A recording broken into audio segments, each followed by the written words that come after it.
At our daughter's graduation dinner, my husband stood up not to give a toast, but to end our marriage, in front of 50 guests. What he didn't know was that I had already filed for divorce that morning, and what came next would cost him everything.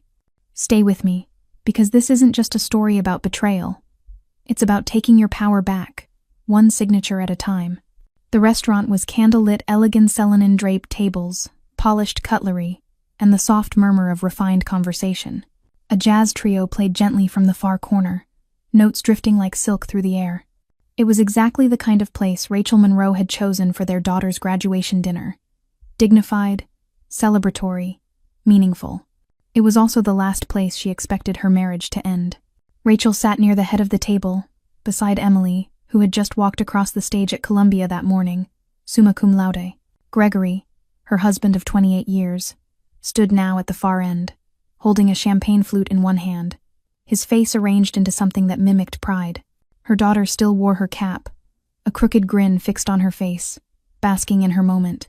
"May I have your attention, everyone?" Gregory called, tapping his glass with a silver knife. The room quieted, and the guests' friends, family, colleagues turned toward him, expecting a sentimental toast. Rachel smiled faintly. Gregory had always loved a spotlight, but then he said it. "I've decided it's time to start a new chapter in my life, one that doesn't include Rachel." For a second, the room didn't react, as if the air itself needed a moment to process the words. Then a gasp rippled down the table. A spoon dropped to a plate with a loud clatter. Emily's smile vanished. Rachel didn't move. She felt the entire restaurant pivot toward her, heads craning, eyes scanning her face for signs of fury, disbelief, collapse. She gave them none. Instead, she lifted her glass with careful grace. "To clarity," she said softly. A few people blinked. A woman at the center of the table covered her mouth. Gregory hesitated, as if expecting an argument. His eyes flicked toward the rear of the room to Cassandra Wells. Blonde, poised, barely 35. She had the decency to look down. Rachel stood. Her motions were slow, deliberate. She reached into her handbag and pulled out a thick, cream-colored envelope. She walked the few steps toward Gregory, who was still frozen with his glass half raised, and set it gently beside his plate. "What's this?" he asked, voice lower, less certain now. "Something for you to open later," Rachel replied, her tone even. "It pairs well with honesty." Gregory flinched at her calm. Rachel turned to Emily and tucked a lock of hair behind her daughter's ear. "I am so proud of you," she said. "What you've done, who you've become, it's all that matters tonight." Emily's eyes were wide, shimmering with confusion and pain. "Mom," Rachel stopped her with a look. "You deserve your moment, sweetheart. Don't let anyone steal it." Then she turned to the rest of the table, 50-some guests, half of whom were avoiding her eyes. "Thank you all for coming," she said with quiet dignity. "Please enjoy the meal. I hope the evening brings you peace." She walked away from the table, from the whispers already beginning to swell like a tide, and out the front doors. The restaurant's summer-heavy doors thudded closed behind her, cutting off the noise. Outside, the Atlanta heat was thick, the sky streaked with the last light of evening. A breeze stirred the magnolia trees across the street. For the first time in years, Rachel felt her shoulders drop. No performance, no mask, just breath. It wasn't that she wasn't hurt. It was that she had prepared for this. 3 months ago, she'd found the receipts, the transfers, the private messages, the calls made while she worked overtime to fund Emily's education. She had discovered Cassandra's name not once, but a dozen times in dinner reservations, hotel bookings, and casual texts. Rachel hadn't confronted Gregory then. She'd hired a lawyer. She'd gathered everything. Tonight had always been a finish line for Emily, for Rachel, and for Gregory, though he didn't yet know it. And the envelope she'd handed him didn't contain rage or revenge. It contained freedom. Behind her, the restaurant doors burst open. "Rachel!" Gregory called. His voice cracked with something sharp and unfamiliar panic. She didn't stop walking. He caught up to her halfway down the sidewalk. "What was that?" he demanded. "What's in the envelope?" Rachel turned, her face illuminated by a passing car's headlights. "The consequences," she said simply. "You chose the setting. I just brought the script." Rachel Monroe had always believed that dignity could outlast devastation. That night, as she sat on the edge of her neatly made bed, heels discarded by the door, makeup perfectly intact, The silence of the house didn't feel like peace. It felt like mourning. Not for Gregory, not even for her marriage. She mourned the version of herself who had believed that loyalty alone could sustain a life. The house was dark except for a single lamp near the window. Outside, the summer air was thick with the scent of gardenia and the sound of crickets. Rachel watched the shadows move across the wooden floor, and her mind drifted back not to that night's betrayal, but to the years that made it possible. 28 years, a whole adulthood.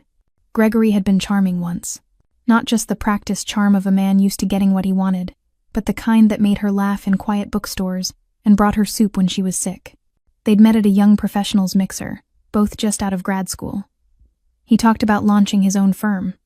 She talked about wanting to help women build financial literacy. They shared dreams over greasy diner breakfasts and split rent on a one-bedroom apartment where nothing matched but everything mattered. Back then, they'd been partners. Or so she thought. She turned down her first big job offer when Emily was born. Gregory had just pivoted from a sales job into a new venture and needed more flexibility. A word that would come to define her life, not his. Rachel took a part-time role instead. Then another. She worked remotely before it was fashionable, attending PTA meetings and managing spreadsheets between naps and soccer practice. She handled the bills, the mortgage refinancing, the health insurance paperwork. Gregory never once asked how their finances were doing. He trusted her at least with that. And Rachel delivered. She built a life on reliability, on steadiness. She took care of things of people without ever asking what she needed in return. Looking back, she couldn't remember when she stopped speaking her dreams aloud. Perhaps it was after Gregory's second failed business, when he came home deflated, and she put her arms around him instead of asking, "What about me?" Or maybe it was later, when he began traveling more, his attention scattered, phone always buzzing with urgent messages that could never be discussed. At first, she blamed work stress, then age, then herself. Cassandra had entered quietly. Introduced as a sharp new hire, she had a laugh that could cut through any meeting and a penchant for calling Rachel inspiring. Rachel had actually liked her had offered advice, shared stories from her early career. Mentor, Cassandra had called her once. Rachel had smiled then. She wasn't smiling now. The betrayal wasn't just romantic. It was layered, structural. It lived in every email where Gregory wrote, "Rachel's got it." Every family gathering where she was the one organizing, remembering, cleaning. He had coasted on her steadiness, and in return he had offered increasingly little. The cracks had been subtle. She remembered the time he missed Emily's school play, saying he'd forgotten. The time he forgot their anniversary and asked if she'd ordered takeout for dinner. The moments grew, not dramatic but cumulative. 1,000 paper cuts no one else could see. Rachel walked through the house now quietly, barefoot. In the living room, a family photo hung over the mantel. The three of them on the beach, Emily holding a kite, Gregory smiling wide. Rachel, centered, calm, holding them together. She'd always been the glue. But glue wears thin. She stopped at the dining room table where the bills were still sorted in tidy piles. Gregory never knew how much their electricity cost. He'd never opened a 401k statement. He'd once told a friend, "Rachel's basically a CFO." The friend had laughed. Gregory had too. Rachel hadn't. Not because it wasn't true, but because it was. She had managed their entire life so well that he assumed she'd never need anything from him. And maybe, over time, she believed it too. But somewhere, deep inside, Rachel still remembered the girl who had wanted more than just stability, who wanted to guide women like herself, who dreamed of her own name on an office door. Compass Financial. That had been the name. She still liked how it sounded. Back upstairs, Rachel pulled a manila folder from the desk drawer. Inside were years' worth of notes, ideas, client needs, strategy outlines. A dream she had placed in a drawer and never opened again. Until tonight. She sat down with the folder in her lap. Gregory had taken her for granted. But Rachel had done something worse. She had forgotten herself. And now, at 54, freshly wounded and fiercely clear, she knew something with unshakable certainty. Not another year would be sacrificed. Not for anyone else's dream. From now on, the life she lived would be hers. Rachel hadn't looked back when she handed Gregory the envelope. She hadn't needed to. She knew exactly what was inside. She knew exactly what it meant.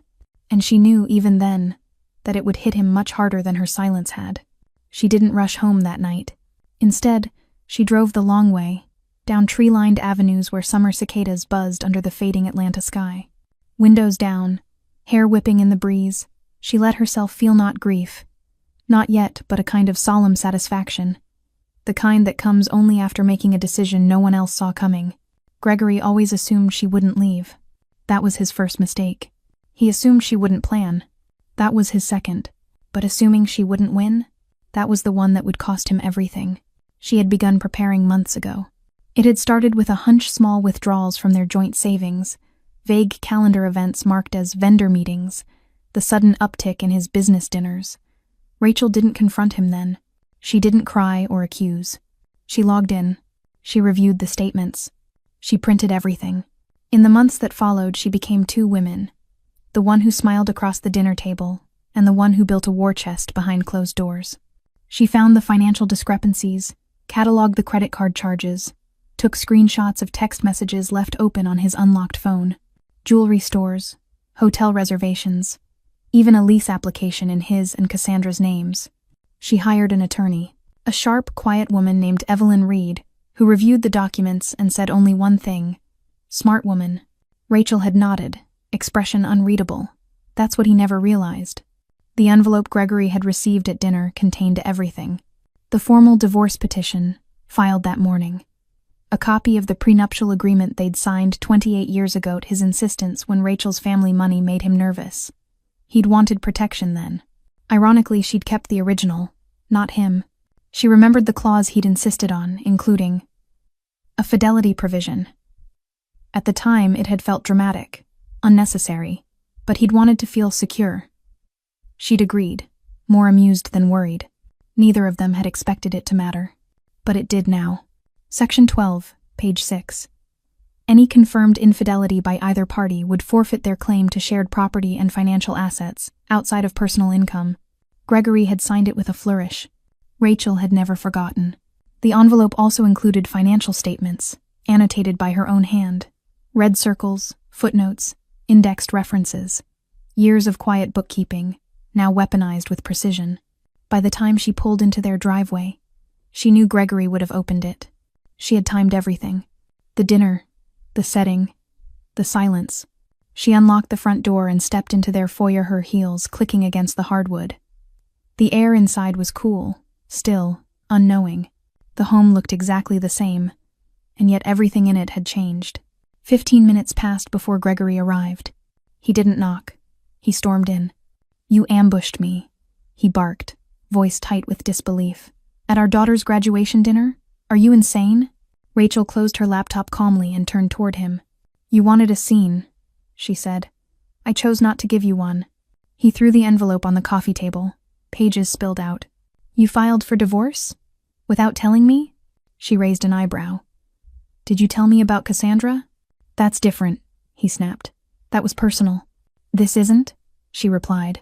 Gregory began pacing, hands raking through his hair. "You can't use this." He gestured at the prenup. "It's old. It expired." Rachel leaned back, her voice quiet. Section 18. No expiration if the marriage is ongoing.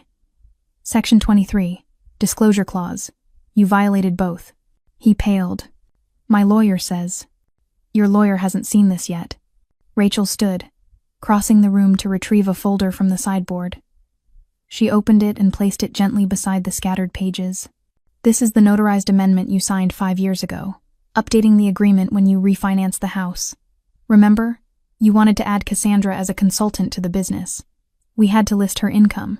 Gregory's mouth opened, then closed. He sat down heavily, as if the air had been knocked from him. "You were never just the wife, were you?" Rachel tilted her head. I was the CFO of this marriage, and I've closed the books." Rachel didn't cry that night. She didn't scream, didn't throw plates, didn't pour wine or call a friend to wail into the phone. She simply sat at the kitchen table, opened her laptop, and did what she had always done: best analyze data. There was a kind of peace in numbers. They didn't lie. They didn't shift their tone when cornered. They didn't gaslight. They just told the truth, line by line, transaction by transaction. And Gregory had been sloppy. It had started innocently enough. A notice from the bank about a new savings account she didn't remember opening. She'd flagged it mentally, assuming it was a mislabel, but something in her wouldn't let it go. 2 days later, she logged in again, this time comparing the amounts. Transfers. Always small. Always just under what would raise flags. $400 here. $750 there. A pattern began to form. She opened a spreadsheet. At first, she'd hoped there was an explanation, an investment, a project, maybe even a gift for Emily. But the line items told a different story. A restaurant in Savannah she'd never been to. Jewelry stores. A weekend at a spa resort with a conference Gregory hadn't mentioned.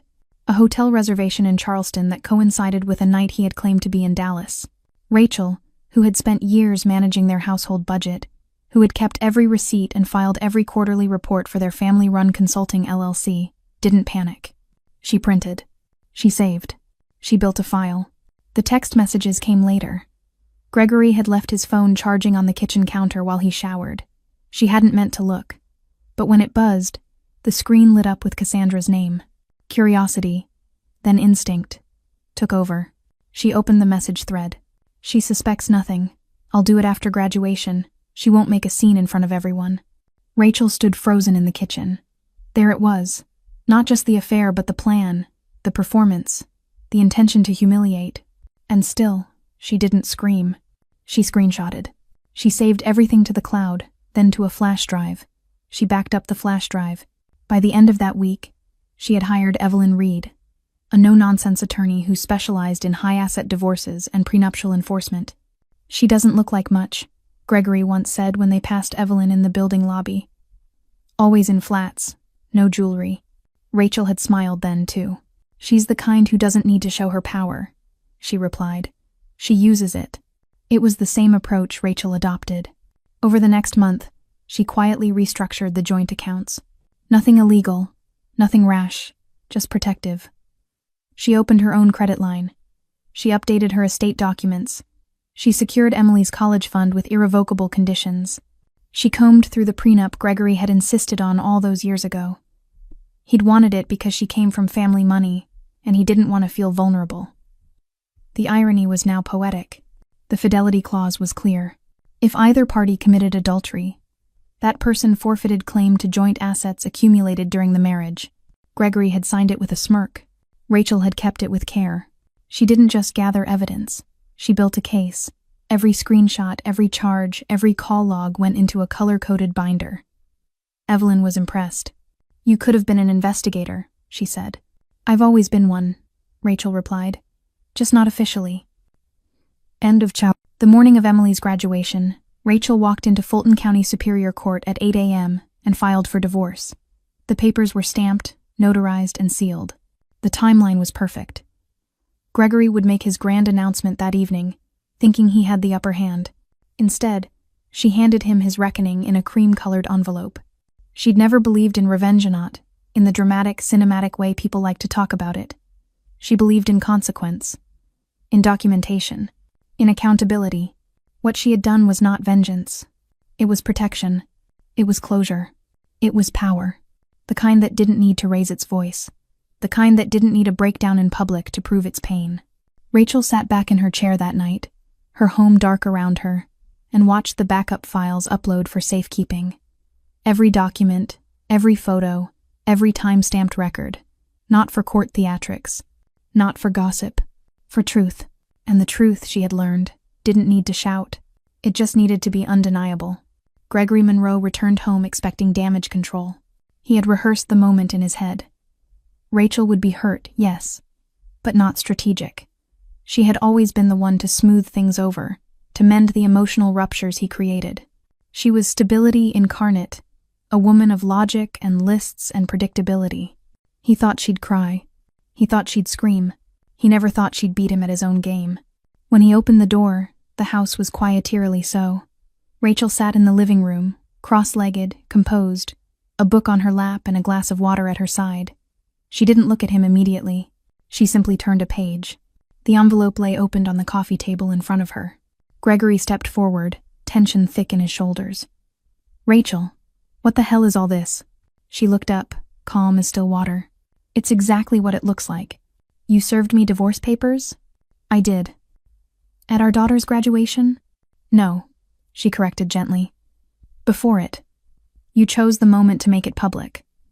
I simply chose the moment to make it legal. His nostrils flared. This prenup, you can't actually think it's enforceable. Rachel stood and walked slowly to a nearby cabinet, returning with a familiar manila folder. You signed an amendment 5 years ago when we refinanced. The clause is still active. So is your signature. Gregory laughed, but it was hollow. It's 28 years old. She didn't flinch. And still legally binding. Evelyn Reed reviewed it herself. Your lawyer? He sneered. You've had a lawyer all this time? For 4 months, she said. That hit him. He stared at her, blinking as if seeing her for the first time. Rachel wasn't raising her voice. She wasn't shaking. She wasn't begging. And somehow, that unsettled him more than any accusation could have. You think you're going to take everything? He said, lowering himself onto the couch. I'm not taking anything, she replied. I'm keeping what I protected. There's a difference. Gregory's eyes moved over the documents. Again the asset sheets, the account summaries, the communication logs. She had itemized everything. Financial statements annotated in red ink, receipts, bank transfers, cross-referenced with dates he claimed to be on work trips. Cassandra's condo lease fell through, Rachel added almost casually. Did you know that? The leasing agency contacted our home phone to verify income, I answered. He didn't reply. Also, she continued, the business credit line you applied for last month? Denied. Evelyn ran a soft background check. You were spying on me. I was protecting myself. There's a difference. Gregory leaned back, the weight of it all crashing down like thunder in his chest. So what now? You take the house? The money? You ruin me? Rachel walked to the kitchen and returned with a folder labeled, Emily, Education. She placed it gently next to the prenup. I'll take the house because I paid for the last 3 renovations. I'll take my retirement because I funded it. You'll keep your personal income, and what remains of your business, though I'd recommend finding new counsel before you commit to anything else. Gregory looked at her, and for the first time, there was no arrogance in his gaze. Just panic. This can't be happening. It is, Rachel said softly. He ran a hand through his hair. Rachel, we've been together nearly 3 decades. And for most of them, she replied, I loved you more than I loved myself. That was my mistake. He didn't speak. Your mistake, she added, was assuming that love was blind. Mine isn't anymore. Gregory stood, as if to say something, then hesitated. What do you tell Emily? Rachel paused. That was the one place where her calm faltered. I'll tell her the truth, she said finally. That her father made choices, and her mother made sure those choices didn't destroy her. Gregory opened his mouth again, but said nothing. The man who had once built his life on charisma now found himself unable to construct a single convincing argument. He turned toward the door, but Rachel's voice stopped him. You thought you were ending this, she said. You weren't. You were just exposing it. He didn't respond. Rachel sat down once more, folded her hands, and watched the man who had underestimated her walk away. What he hadn't expected, what he never understood, was that Rachel had always been watching, always preparing. He left behind silence. She was finally at peace with it. Rachel didn't sleep that night. She lay awake, listening to the low hum of the ceiling fan, the occasional creak of the old floorboards, and the silence of a house too used to swallowing her sacrifices. The only sound that brought comfort was the familiar tone of a text at 12:48 a.m. Mom, I'm coming over. I need to talk. It was from Amelia. Rachel rose, wrapped herself in a cotton robe, and padded downstairs just in time to hear the doorbell. Amelia stood on the porch, still in her graduation dress, eyes rimmed with mascara and emotion, heels held in one hand like armor she no longer needed. Without a word, Rachel opened her arms. Amelia collapsed into them. I didn't know, she whispered, voice cracked. I didn't know, Mom. I know, Rachel said, pressing her cheek to the crown of her daughter's head.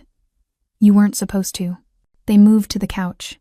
The same couch where Rachel had read bedtime stories, where they'd once snuggled under blankets to watch Disney movies, where Amelia had asked hard questions about the world, and where Rachel had always tried to give her the softest answers. Amelia looked at her, eyes red but steady. Why didn't you tell me? About Dad, about Cassandra, about everything. Rachel folded her hands in her lap. Because I didn't want it to take your joy. You worked so hard. You deserved to cross that stage without this hanging over you. But I should have known. Rachel smiled sadly. Knowing doesn't always help. Sometimes it just hurts sooner. Amelia wiped her eyes. He made a speech in front of everyone, Mom. Like it was his moment. I know. He humiliated you. Rachel shook her head. He tried. But he didn't succeed. They sat in silence for a few long seconds before Amelia asked softly, How long have you known? About them? 4 months. About us falling apart? Longer. Amelia picked at the hem of her dress. I feel like I should have seen it. You were busy growing up, Rachel said gently. That's what you were supposed to do. Amelia hesitated. You protected me. I tried.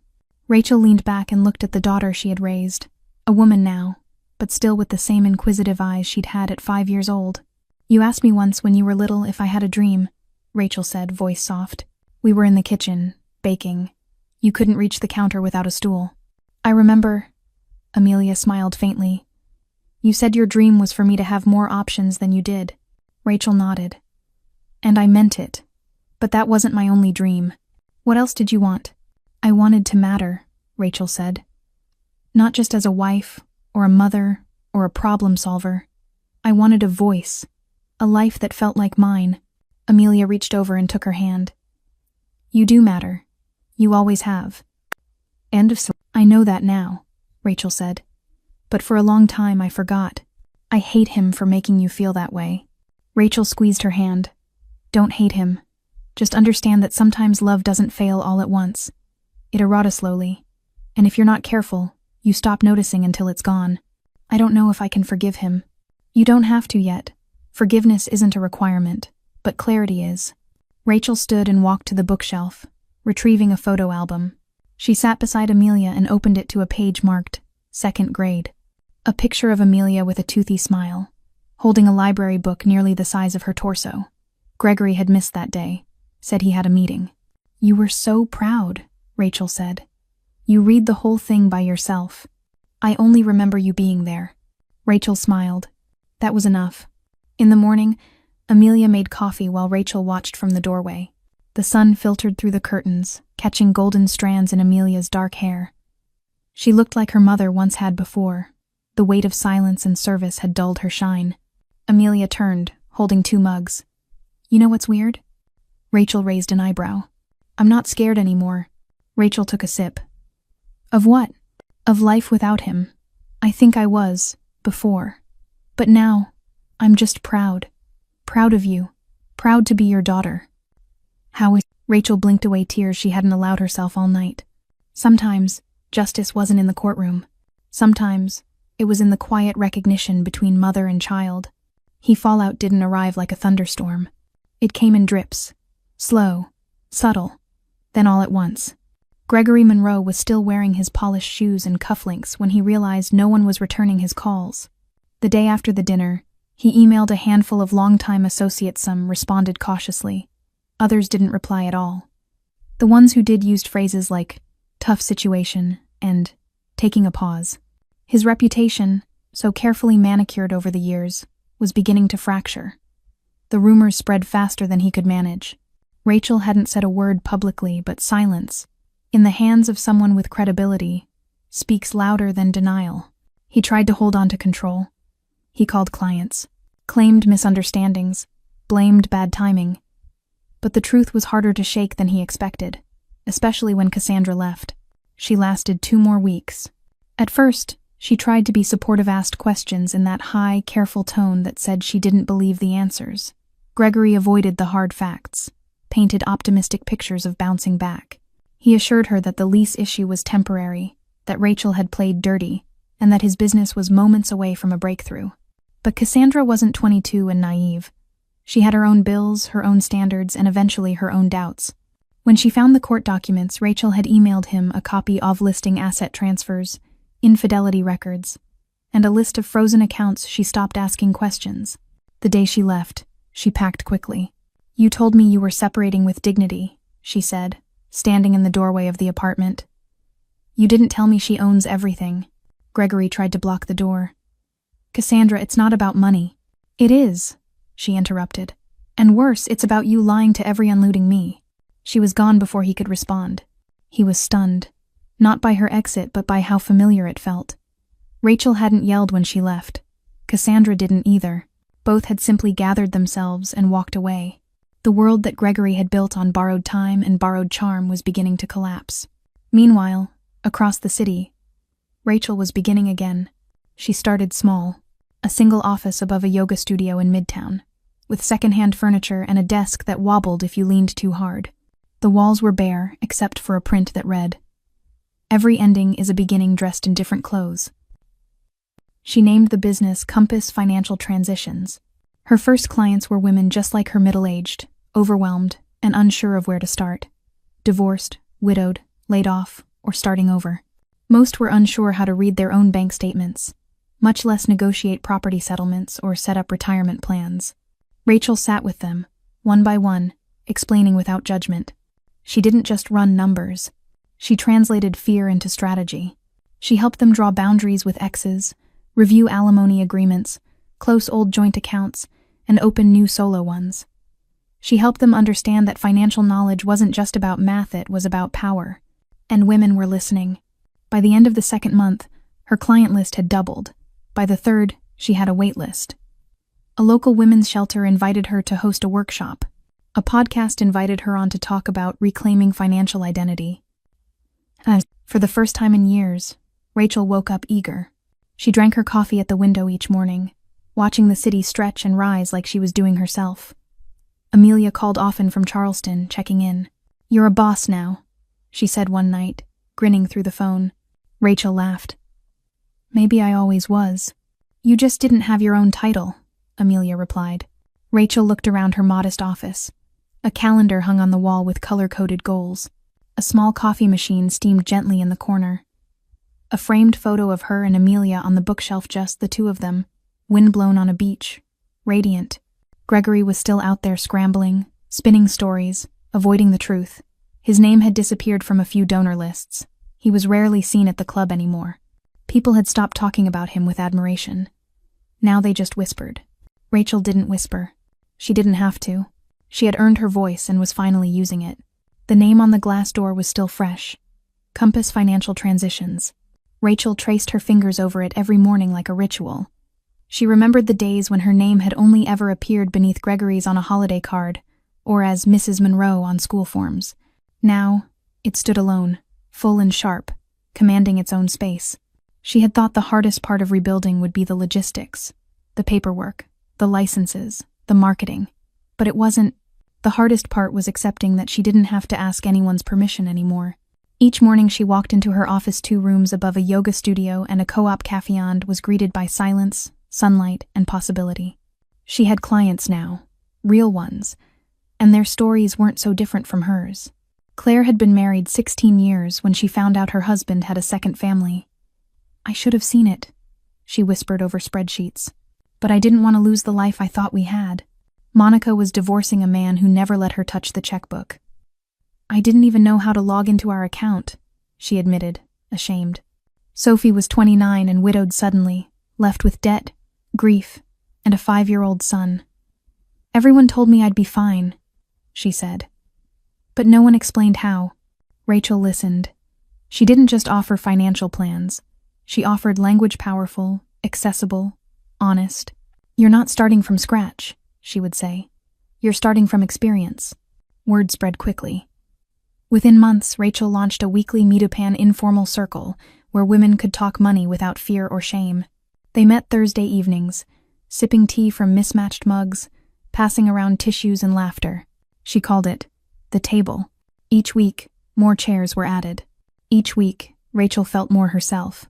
Her office was still modest, just a desk, 2 armchairs, and a bookshelf stacked with financial guides and memoirs of resilient women. But something about it felt sacred. She had traded in her silence for significance. One evening, as she packed up after a workshop, Amelia walked in holding a box of pastries. "Thought I'd bring dessert, the kind with real sugar."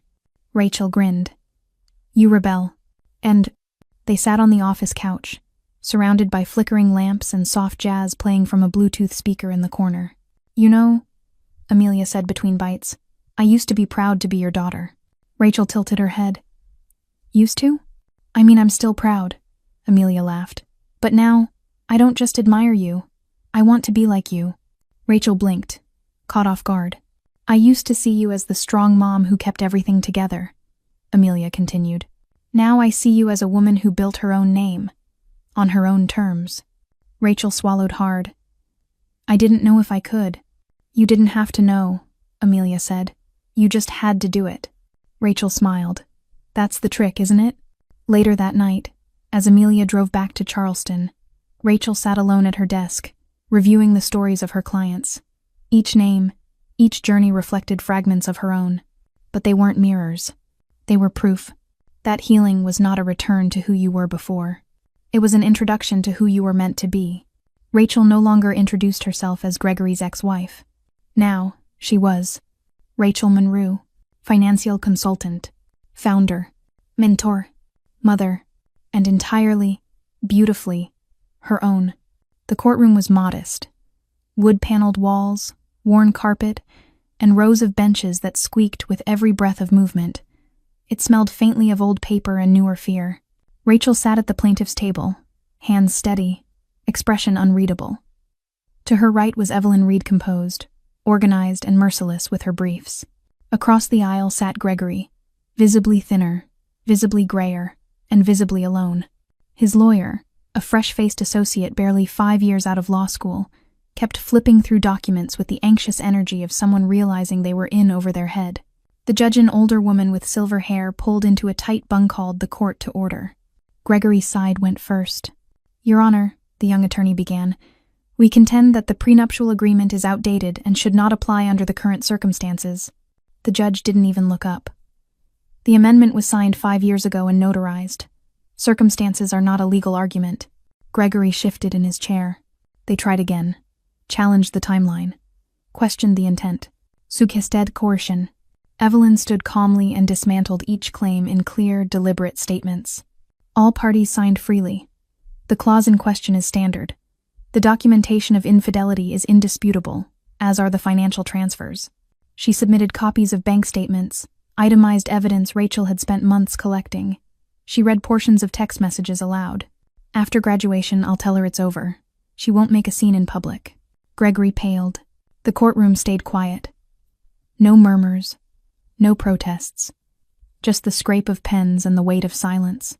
Rachel didn't smile. She didn't need to. The judge reviewed the documents for several long minutes. Then she spoke, clear and without fanfare. The prenuptial agreement is upheld. All joint assets remain with the petitioner, as stipulated in the fidelity clause. Mr. Monroe retains only assets documented as independently earned and not commingled. Gregory closed his eyes. The petitioner, the judge continued, retains the family home, primary retirement accounts, and intellectual property from her business ventures. She looked at Gregory directly. You may consider this harsh, Mr. Monroe, but this court considers it justice. He didn't argue. He couldn't. The court adjourned. Rachel gathered her documents slowly, not out of hesitation, but reverence. It was done. Outside, the late morning sun had begun to warm the city streets. People moved past the courthouse without knowing what had just ended and what had just begun. Gregory approached her near the steps. You really did it, he said, voice hollow. She turned. I did, Rachel replied. And you helped. He looked at her, searching for softness. For a loophole. For the woman who used to clean up his chaos. But she wasn't there anymore. I never thought it would end like this, he whispered. Rachel held his gaze. I used to be everything to you. And Gregory looked away. And then, she added, you chose to give that up. He didn't respond. He didn't need to. Rachel descended the steps with Evelyn beside her, each one steadier than the last. She wasn't just free. She was certain. 6 months after the final hearing, Rachel Monroe's name was on more than just her office door. It was on workshop flyers, speaker panels, financial podcasts, and even a Sunday column in the Atlanta Journal-Constitution titled, Your Money, Your Terms. Compass Financial Transitions had expanded to a second office and hired 2 full-time associates. Her Thursday evening group, The Table, now had a waiting list. Every week, new women walked through her doors nervous, uncertain, quietly hopeful, and every week, they left just a little taller. Rachel hadn't just built a business. She had built a community. She didn't dwell on Gregory. Not because she didn't remember, but because memory was no longer pain, it was proof. Proof that survival was possible. That reinvention wasn't about rage. It was about reclaiming. One Wednesday afternoon, as she was reviewing a portfolio for a new client, the receptionist buzzed her office. "Rachel, someone's here. Says he doesn't have an appointment but asked to speak with you." She didn't have to ask who. Gregory stood in the lobby, shoulders slouched beneath a wrinkled blazer. His once polished hair was peppered with gray, and the charm he'd worn like a shield now sagged beneath tired eyes. She stepped into the doorway, folding her arms. He offered a small, sheepish smile. "You look good." She didn't respond. He cleared his throat. "I just wanted to say I'm sorry. For everything. For how I ended things. For underestimating you." Rachel studied him for a long moment. "Why now?" "I lost the apartment," he said bluntly. "The business folded. Cassandra's gone. I've been doing a lot of thinking. Pain makes philosophers of us all," she said softly. "I thought maybe we could talk," he ventured. "Maybe meet for coffee. Just not as enemies." Rachel's voice was calm. "Gregory, I'm not angry." He looked surprised. "You're not?" "No," she said. "But I'm also not interested in revisiting a version of myself that no longer exists." He looked down, nodding slowly. "You really changed." "I didn't," Rachel corrected gently. "I returned." He gave a small, almost wistful laugh. "You know, I lost a wife." She met his gaze without hesitation. "And I found a woman I hadn't seen in years myself." That was the difference between them. He thought loss was punishment. She had discovered it could be liberation. Gregory thanked her, turned, and left. No anger, no second scene. Just the slow walk of a man finally realizing the chapter was closed. Rachel returned to her office. Outside, the light was golden with late afternoon sun.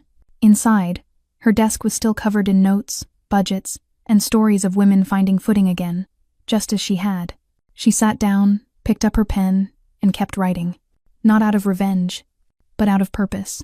Because this life, this calm, confident, powerful life, wasn't built to prove anything to anyone. It was built because she finally believed she deserved it.